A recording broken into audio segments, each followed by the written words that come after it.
Subhanahu wa taala. Orang yang penurut itu ya orang disenangi oleh Allah Subhanahu wa taala. Seperti itu. Sama seperti kita, kalau kita penurut sama orang tua kita, paling disayangi oleh orang tua kita. Seperti itu.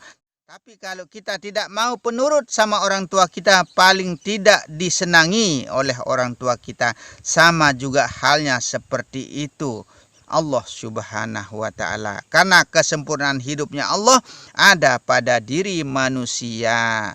Maka dikatakan al-insanu sirri wa ana sirruhu. Manusia itu merupakan rasaku, kata Allah.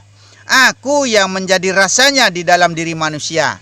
Ini lebih saya loskan ya. Kalau kemarin manusia itu merupakan rahasiaku. Aku yang jadi rahasianya. Tapi sekarang akan saya lebih perjelas lagi. Manusia itu merupakan rasaku. Aku yang menjadi rasanya manusia. Nah, sekarang lebih saya perjelas lagi ya. Karena saya anggap saja kita sudah agak memahami lagi ya. Akhirnya sekarang akan saya lebih perjelas lagi begitu. Ajaran Islam ya yang menyebutkan bahwa manusia adalah satu-satunya makhluk yang dari segi apa saja adalah merupakan makhluk paling mulia daripada yang lainnya. Itu makhluk itu, manusia itu adalah makhluk yang paling mulia daripada yang lainnya. Nah itu, lihat kan menitnya ini.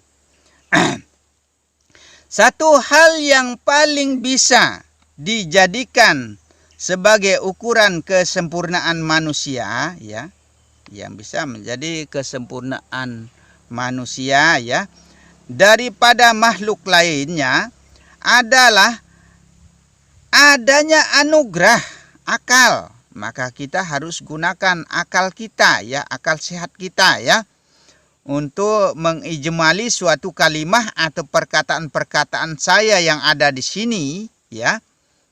Nah, setiap kita bilang saya atau setiap kita bilang aku, pikiran kita ingat Allah, begitu saja. Nah, akal saya yang hanya manusia yang mempunyainya. Nah, itu tidak ada yang lain yang memiliki. Seperti binatang ada akalnya tapi kurang akalnya. Nah, itu seperti itulah contohnya. Maka manusia itu lebih sempurna sebenarnya. Dengan akal sesungguhnya, manusia mampu untuk membedakan mana yang baik, dan yang terbaik. Nah, mana yang baik dan mana yang terbaik. Nah, itu. Yang terbaik adalah kecuali orang-orang yang mau menjalankan semua yang terbaik. Baik kepada hablum minan nas, baik pula kepada hablum minallah. Yang terbaik yaitu orang yang mau kembali kepada syariat, tarekat dan hakikat. Dan beserta makrifatnya berikut musyahadah, mukasafah dan mahabbahnya. Ketujuh tangga ini harus kita lalui. Jangan setelah sampai di tangga yang tertinggi, makom yang tertinggi, langsung berdiam diri di sana. Mau buang air di mana? Nah, seperti itulah contohnya. Ya, kalau ada klosetnya di atas. Nah, seperti itu contohnya. Makanya kita ya, mari kita kembali ke syariat. Sekalipun kita sudah memahami keilmuan atau kemakrifatan kepada Allah Subhanahu wa taala. Kan sudah saya uraikan tadi, ya jangan sampai yang intinya dalam arti jangan kita mengatakan bahwa kita yang mampu dan bisa menyembah kepada Allah. Selain atau kecuali semua itu adalah Allah yang sembah diri. Begitu. Ingat itu. Mana yang buruk dan yang terburuk. Nah, maka jangan kita jalankan yang tidak baik. Mentang-mentang sudah makrifat, dalam artinya sebenarnya Allah jaga diri. Ya, Allah yang melindungi diri sebenarnya. Lamun handit mele nenek jandit gawe, amun mele jak gawe, wah meno sebenar. Milih gawe ya gawe. Wah, yen tanpa senang diri. Iya, tanpa kemilih meno. Namun tendek milih ande milih Allah ande milih gawe diri wah meno bahaya ne. Nah, milih gawe ya gawe wah milih ndek jande wah ndek pikir sak meno no meno. Nah, lagu nya harus tetulak joksa syariat membaur oleh manusia sa luwe. Kita harus kembali juga kepada syariat maksudnya. Kalau kita tidak kembali ke syariat, otomatis kita akan merasa terhina. Otomatis kita merasa tersingkir. Kecuali sudah tidak ada sakit hatinya. Tidak bisa sakit hati kalau dibilang begini begitu, ya silahkan. Kalau enggak mau, ya mari kita sama-sama kembali ke syariat. Dalam artinya, ibarat kacang, jangan kita lupakan kulit, begitu saja, sudah. Dengan kekuatan akal manusia ya sebenarnya bisa bertindak ya. Bisa bertindak karena akal ya. Mana mana hal yang baik bagi dirinya. Nah, kita tinggal memilih sekarang. Mana yang baik, mana yang buruk, mana yang terbaik. Nah, itu. Dan mana yang terpuruknya. Nah, itu kita harus bisa membedakan.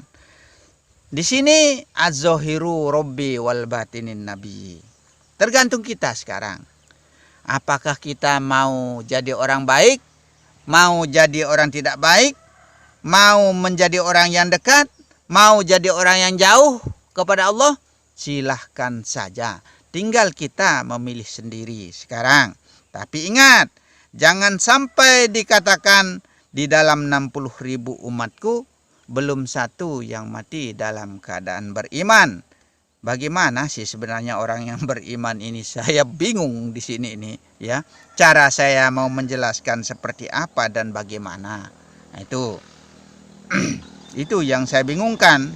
Nah, itu yang beriman itu yang bagaimana? Kok 60.000 umatku belum satu yang beriman? Masya Allah, subhanallah ya. Kalau dipikir ya, satu desa kita ya, masing-masing dimanapun berada, satu desa kita ya, satu masjid, dalam artinya satu masjid kan sudah jelasnya satu desa. Satu masjid ini bisa-bisa ustaz kita 3, 4, 5, 6 sampai 7 bahkan lebih dari itu. Santri-santri kita yang lulusan dari santri banyak ya di situ. Akan tetapi ya jumlahnya mereka itu dalam satu desa ya paling berapa yang aktif ke masjid, ibarat saja 44, anggap saja 50 ya satu desa. Berarti jumlah keseluruhan anggap sajalah 150. Di dalam 150 jumlahnya manusia yang ada di dalam satu desa ya bisa ustaznya sampai 5 ya. 3 paling kurangnya. Tapi kok bisa dikatakan di sini di dalam 60.000 umatku belum satu yang mati dalam keadaan beriman. Ini pesan Rasulullah Shallallahu Alaihi Wasallam kepada Syekh Ahmad penjaga makamnya. Sampaikan katanya. Berarti yang mana orang yang beriman? Pikirlah di dalam diri kita sendiri. Dengan pertimbangan akal ya, kita harus gunakan akal kita. Kalau kita tidak menggunakan akal, tidak ketemu ilmu ini ya. Juga manusia sanggup membedakan mana hal yang buruk bagi kehidupannya. Maka kita harus bisa memilih dan memilah ya. Mana yang baik dan mana yang buruk. Mana yang terbaik dan mana yang terpuruknya. Kita harus bisa memilihnya, bisa memilahnya. Nah, kalau semua kita jalankan, mau tidak dibicarakan orang di mana-mana. Contoh ya, kalau kita jadi maling, apalagi kalau kita sempat sampai terbunuh di saat mencuri ya. Sampai anak kita sudah mati, sampai anak kita terbawa-bawa namanya. Nah itu, anaknya yang mati maling dibunuh itu. Masya Allah, anaknya maling. Begitu katanya, Masya Allah. Sampai anaknya pun dihitung anaknya maling. Nah, seperti itulah. Maka kalau bisa, mari kita menjauhi perbuatan-perbuatan yang tercela. Dan mari kita sama-sama menjalankan apa yang telah diperintahkannya dan menjauhi apa yang merupakan larangan-larangannya. Saya sudah tahu ya, orang kemarifatan kepada Allah. Kenapa ia enggan untuk menjalankan 5 waktu? Ibaratnya ya, bukan ibarat lagi ya. Saya pernah mendapat petunjuk dari Allah Subhanahu wa taala ya. Yang ia mengatakan seperti ini. Baru kamu bisa mendapatkan pahala itu dari ma'rifatullah. Ini petunjuk yang saya dapatkan. Perbuatan syariat itu hanya sepaat yang kau dapatkan. Nah, ini bahasanya petunjuk yang pernah datang kepada saya. Tapi sekalipun hanya sekedar sepaat untuk melindungi diri, ibarat keris itu ya, keris dengan sarungnya ya, kita lindungilah sarung itu, dalam artinya sarungnya keris itu ya. Sekalipun kita sudah mampu dan bisa untuk memeriksa keris itu, dalam artinya ya, kita harus lindungi juga sarungnya supaya lebih aman, terlindung, tidak terlihat. Maka simpanlah ilmu ini sedalam-dalamnya ya. Jangan beberkan, jangan sebarluaskan di mana-mana. Kalau memang dia ingin sekali untuk mengetahui, suruh saja buka konten. Begitu saja. Kalau kita yang menyebarluaskan sana sini, kalau tidak percaya, buktikan saja kalau tidak banyak dibicarakan orang. Nah, seperti itulah. Untuk melindungi diri dalam artinya, ingat sarungnya keris. Kembali ke sarung itu. Dalam artinya, mari kita sama-sama kembali ke syariat juga. Dalam artinya seperti itu.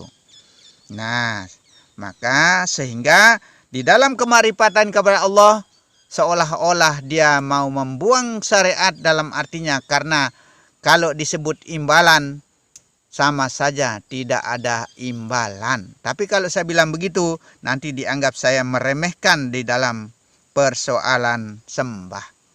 Nah itu.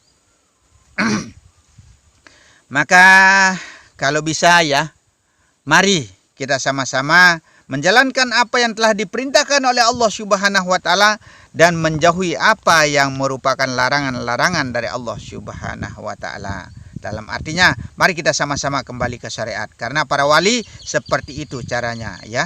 Kecuali siapa namanya? Wali yang itu, Syekh Siti Jenar. Kecuali Syekh Siti Jenar yang tidak kembali kepada syariat. Jangan kita seperti itu ya.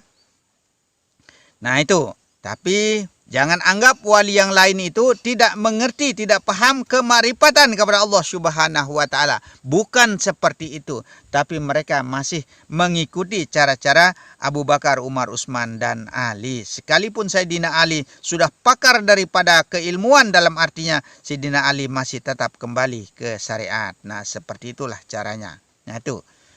Dengan adanya akal dan segenap kekuatannya, ya, kekuatannya siapa? Allah.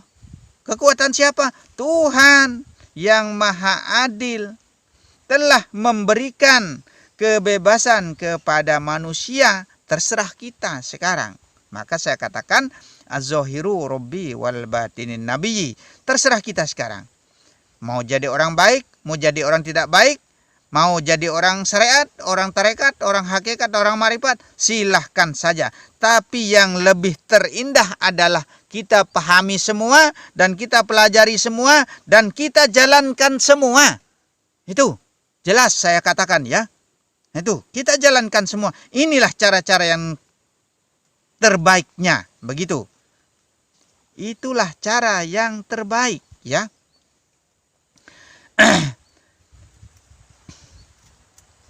Tidak sebagaimana pendapat para filosof ya, rasionalis ya.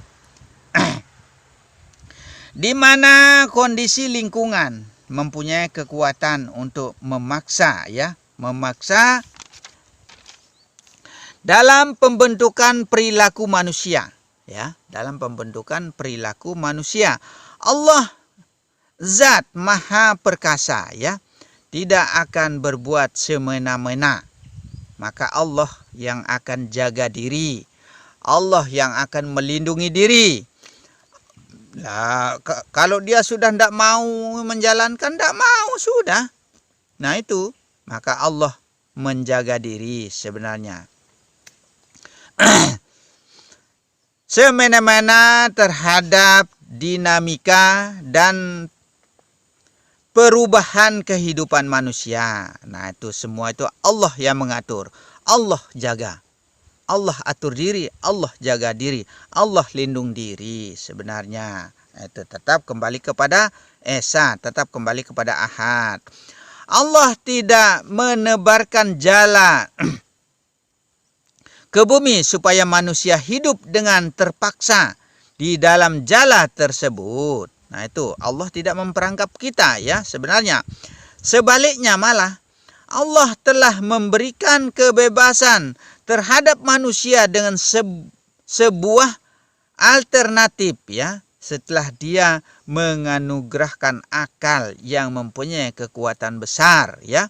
Setelah kita diciptakan akal, terserah manusia itu tinggal menggunakan dalil naklinya, dalil akalnya. Percaya atau tidak, mau jalankan atau tidak, yakin atau tidak, beriman atau tidaknya kepada Allah. Yang penting Allah sudah memberikan akal maksudnya. Dia mempersilahkan, Allah mempermonggo kepada kita, kepada hamba-hambanya untuk memilih sendiri mana yang menjadi pilihannya. Nah itu terserah kita sekarang. Di hadapan manusia sudah terbentang jalan yang lurus ya. Tetapi pada sisi lain jalan bengkok pun telah terlihat di hadapan mata ya. Telah terlihat yang bengkok pun di hadapan mata. Terserah mau mencuri, mau merampok, mau berzina, mau memfitnah, mau apa, silakan. Nah, sudah kelihatan juga jalan yang bengkok-bengkok. Di hadapan manusia telah terhidang berbagai makanan yang enak, yang tidak enak. Dalam artinya surga dan neraka sudah dihidangkan, disiapkan. Begitu. Manusia tinggal memilih makanan mana yang bisa membuat tubuhnya menjadi baik. Dalam artinya mau memilih syariat silakan, memilihkan tarekat silakan. Memilih hakikat silahkan, memilih makrifat silahkan. Tapi yang terbaiknya adalah, yang terlezatnya adalah nikmat kedekatan kita kepada Allah Subhanahu wa taala. Nikmat merapatnya kita kepada Allah Subhanahu wa taala. Nikmat perjumpaan kita kepada Allah Subhanahu wa taala. Nikmat penyatuan kita kepada Allah Subhanahu wa taala. Sungguh nikmat luar biasa. Itulah zuk pertemuan atau perjumpaan kita dengan Allah Subhanahu wa taala, yaitu hak. Semua kembali kepada Allah. Begitu. Terserah mau makan yang mana, mau pilih yang mana, mau syariat, tarekat, hakikat, makrifat silahkan. Sebaiknya jalankan semuanya. Begitu yang terbaiknya. Begitu. Yang terindahnya. Begitu. Yang terenaknya. Begitu. Terlezatnya. Seperti itulah yang paling lezat rasanya. Begitu. Jalankan semuanya. Maka dikatakan di sini, jika gugur salah satunya, gugur semuanya. Begitu. Atau makanan yang bisa menjadikan tubuhnya malah rusak. Nah, mana makanan yang menjadikan tubuhnya malah rusak? Nah, jangan akui yang zahir ini adalah Allah. Begitu. Jangan akui yang zahir ini adalah Allah. Allah itu tiada berhimpun ya. Tiada ia bersekutu. Tiada ia bercerai dengan segala maknanya. Maknanya adalah Allah. Dalam setiap gerak caranya ya. Ada yang bertanya kalau nggak salah ya. Ada yang bertanya bagaimana sebenarnya caranya. Ya, ikuti gerakmu dengan gerak Allah. Ikuti langkahmu dengan langkah Allah. Ikuti kalammu dengan kalam Allah. Ikutilah pandanganmu dengan pandangan Allah. Ikutilah pikiranmu dengan pikiran Allah. Ikuti segala macam gerak dan gerikmu adalah atas kehendaknya. Kehendak diri, kehendak hidup. Nah itu. Kalau tidak ada hidup, mana mungkin kita bisa bergerak, mana mungkin kita bisa berpikir. Kehendak hidup, maka perhatikan hidup dan rasa. Setelah ada hidup dan rasa, maka adanya wujud. Itu yang perlu kita perhatikan. Wujud siapa? Wujudnya Allah. Rupa siapa? Rupanya Allah. Hidupnya siapa? Hidupnya Allah. Rasa siapa? Rasa diri sendiri. Semua tergantung kepada manusia itu sendiri ya. Tergantung kita semua. Sekarang, manusia sangat mengetahui mana hal baik dan mana hal buruk. Kita sudah tahu yang baik, yang buruk, yang benar, tidak benar, semua kita sudah tahu. Jika manusia memilih kebaikan, tentu buah yang akan dipetik nanti adalah juga kebaikan. Tetapi jika seseorang manusia telah menentukan pilihannya pada pilihan kejelekan, tentu kelak dia akan memanen buah kejelekan tersebut. Adalah memberikan kebebasan kepada manusia untuk menentukan jalan mana yang dilaluinya. Terserah kita sekarang. Itu disebabkan manusia adalah mempunyai power. Manusia mempunyai kekuatan, mempunyai kemampuan untuk membuat sejarah. Sebab manusia adalah pelaku sejarah. Manusia sesungguhnya bisa membentuk dan menciptakan situasi dan kondisi lingkungan. Sebab manusia adalah makhluk kreatif sebenarnya. Lingkungan ya, terhadap lingkungan. Bahkan semua yang ada di muka bumi ini adalah untuk manusia dan bukan sebaliknya. Insya Allah ya. Dengan izin Allah kita juga telah mampu menguraikan kalimah demi kalimahnya. Tidak lain adalah atas izinnya Allah. Kalau tidak ada izin dari Allah, tidak ada kehendak dari Allah, mustahil semua itu akan terjadi sebenarnya. Nah, oleh sebab itu jika ada kesalahan, kekurangan, kelemahan, kekeliruan, insya Allah saya akan minta maaf kepada Allah Subhanahu wa Ta'ala. Dan juga kepada kita semua sebagai hamba-hambanya. Dan akhirul kalam wabillahi taufiq wal hidayah. Assalamualaikum warahmatullahi wabarakatuh.